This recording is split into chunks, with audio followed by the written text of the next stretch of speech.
یہ ہم درود شریف پڑھتے ہیں، جھگڑا ختم، آیت آ رہی ہے اللہم صلی علی محمد وعلی آل محمد کما صلیت علی ابراہیم وعلی آل ابراہیم انک حمید مجید اللہم بارک علی محمد وعلی آل محمد کما بارکت علی ابراہیم وعلی آل ابراہیم انک حمید مجید۔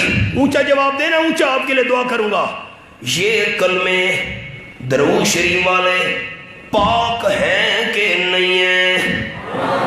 یہ کلمے کون سے ہیں؟ پاک۔ یہ کلمے کون سے ہیں؟ اونچا اونچا، ایسا نہیں، میری تسلی نہیں ہو رہی۔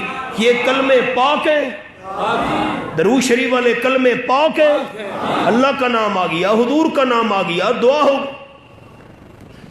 22واں پارہ جھگڑے اٹھائے ہوئے تم نے ہوگی میں، 22واں پارہ، سورت کا نام سورت فاطر۔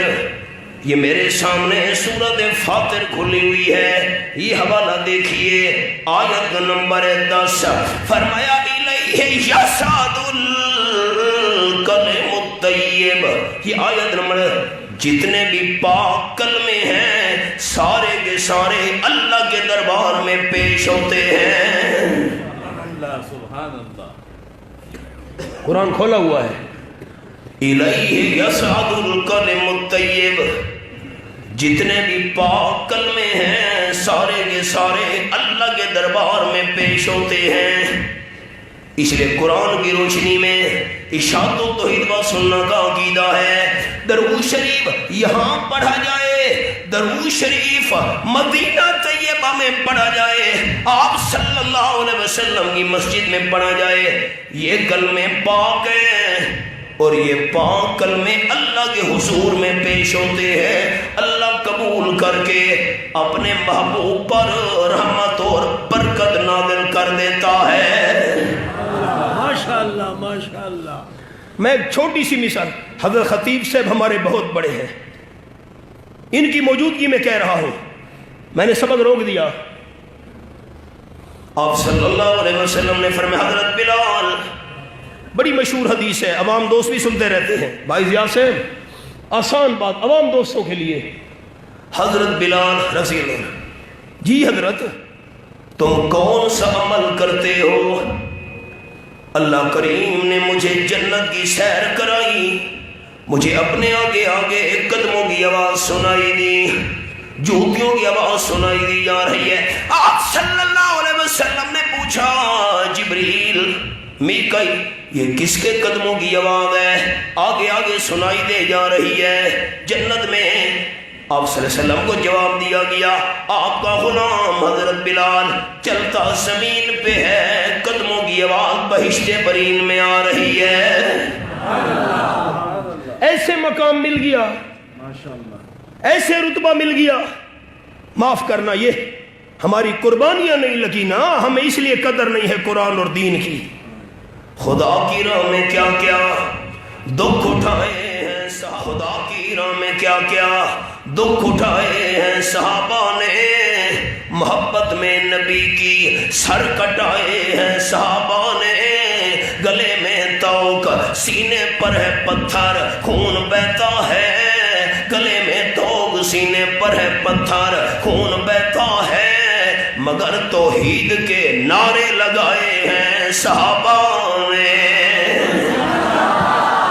بآسانی پھلا پھولا نہیں اسلام کا گلشن، بآسانی پھلا پھولا نہیں اسلام کا گلشن، لہو شہرگ کا دے کے گل کھلائے ہیں صحابہ نے، خوشی سے رقص کرتے تھے وہ تلواروں کی دھاروں پر، وفا و عشق کے جوہر دکھائے ہیں صحابہ نے، وہ بد باطن جسے انکار ہو وہ سامنے آئے، خدا کی راہ میں اپنے گھر لٹائے ہیں صحابہ نے، صحابہ ہی نے بخشی نعمتیں قرآن و سنت کی، ہمیں جینے کے سارے گر سکھائے ہیں صحابہ نے۔ حضرت بلال کون سا عمل کرتے ہو؟